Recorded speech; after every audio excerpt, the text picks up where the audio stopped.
Well, thanks, guys. This is the brand new Kia Stinger, and it's an all-wheel drive vehicle. Kia have given me a set of keys, an open ice field in Colorado. What possibly could go wrong?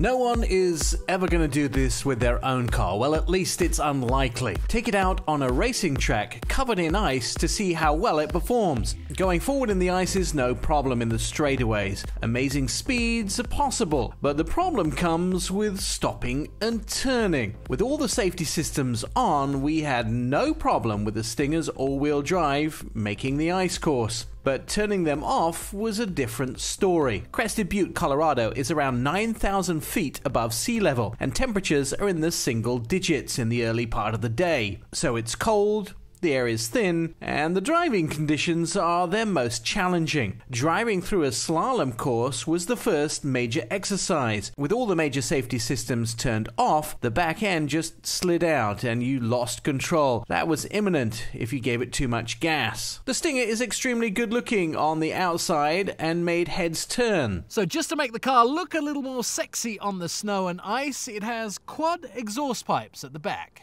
Kia showed off a brand new version of the Stinger called the Atlantica, which has special paint and trim work. But the unique body shape of the Stinger had me asking questions. So one of the first things I thought about when I looked at the shape of the Kia Stinger is it has this beautiful coupe-shaped roof, but how much headroom is there and how much legroom?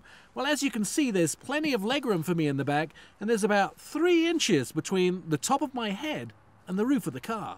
We took it up onto the snow to prove that the all-wheel drive system and safety systems had been well engineered. I have absolutely no trouble recommending this car.